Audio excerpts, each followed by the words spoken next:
起きろ。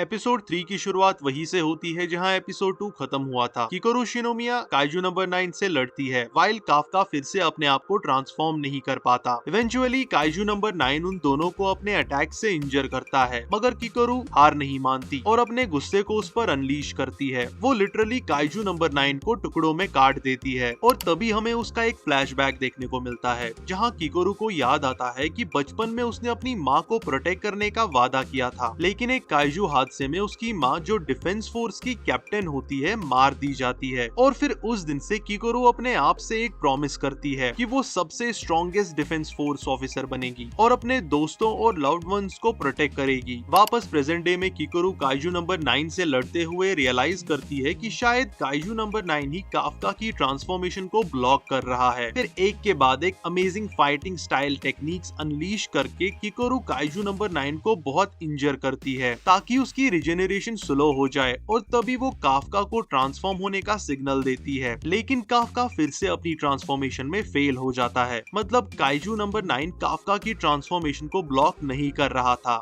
असल में काफका खुद अपने डर की वजह से ट्रांसफॉर्म नहीं हो रहा। ट्रांसफॉर्मेशन के दौरान उसे अपने सबकॉन्शियस में एक विजन दिखता है। वो देखता है कि वो खुद काइजू फॉर्म में खड़ा है और उसने अपने ही दोस्तों को मार दिया है। यही डर उसे काइजू नंबर 8 में ट्रांसफॉर्म होने से रोक रहा है। दूसरी तरफ नारुमी काइजू नंबर 9 के क्लोन के साथ फाइट में एंगेज्ड है। अपने फुल कॉम्बैट पावर 98% पे वो बहुत ही ब्रूटल स्लैशेस और गन शॉट से काइजू नंबर 9 को कमजोर कर देता है। लेकिन फाइट के दौरान नारुमी को समझ में आता है कि काइजू नंबर 9 उसकी मूव्स को कॉपी कर रहा है और अब वो नारुमी के हर एक अटैक को इजिली रीड कर सकता है। ये सब देखते हुए डायरेक्टर इसाओ शिनोमिया और बाकी के डायरेक्टर्स को रियलाइज होता है कि काइजू नंबर 9 एक इंटेलिजेंट वायरस की तरह है जो हर एक फाइट से सीख रहा है, इवॉल्व हो रहा है और अपने ओपोनेंट्स की मूव्स को रेप्लिकेट कर रहा है। उसके बाद कैप्टन गेन नारुमी अपना पावरफुल वेपन अनलीश करता है, रेटिना 01, एक यूनिक काइजू बेस्ड पावर जो काइजू नंबर 1 के रेटिनास से बनाया होता है और अपेरेंटली इस पावर का ओनर ओपोनेंट के फ्यूचर मूव्स को प्रिडिक्ट कर सकता है। और फिर गेन नारुमी एक क्रेजी फाइटिंग टेक्निक से काइजू नंबर 9 के क्लोन को खत्म कर देता है। वापस किकोरू और काफका के सामने काइजू नंबर 9 अब अपनी पूरी स्ट्रेंथ रिगेन करता है। वो अब किकोरू और काफका पे बहुत ब्रूटल अटैक्स करता है, जिसकी वजह से काफका बहुत ज्यादा इंजर होता है, जबकि किकोरू अपनी बची कुची स्ट्रेंथ से उस पे अटैक करने लगती है। तभी काफका अपने आप से कहता है कि वो बहुत डरा हुआ है और अगर वो फिर से काइजू नंबर 8 बन गया तो वो अपनी काइजू फॉर्म को कंट्रोल नहीं कर पाएगा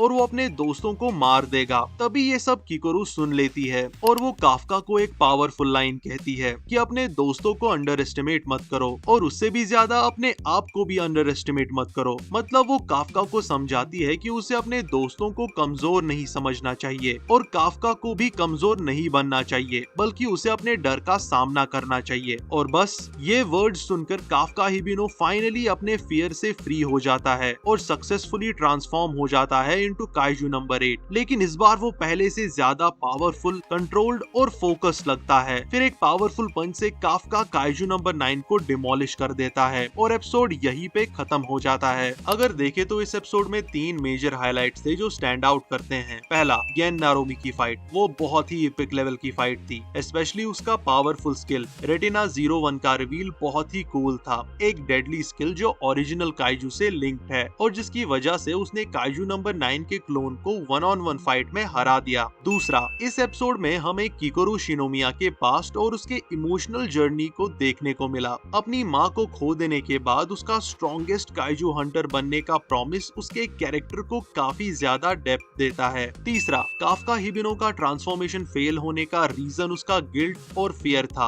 अपने साथियों को मार देने के डर से उसकी ट्रांसफॉर्मेशन फेल हो रही थी, बट किकोरू की मदद से काफका ने वापस अपने काइजू फॉर्म पे कंट्रोल पा लिया और उसका वो buildup to kaiju transformation plus वो बैकग्राउंड म्यूजिक क्या सही कॉम्बो था भाई। तो ओवरऑल एपिसोड 3 को मैं 9 आउट ऑफ 10 रेट करूंगा अपने पावरफुल कैरेक्टर डेवलपमेंट के लिए, हाई स्टेक सेक्शन के लिए और एक सॉलिड सेटअप आने वाले एपिसोड्स के लिए। अब यहाँ तक अगर वीडियो देखी ली है तो लाइक, शेयर और सब्सक्राइब करना मत भूलना। प्लस इस एपिसोड का तुम्हारा फेवरेट मोमेंट कौन सा था कमेंट सेक्शन में जरूर लिखना।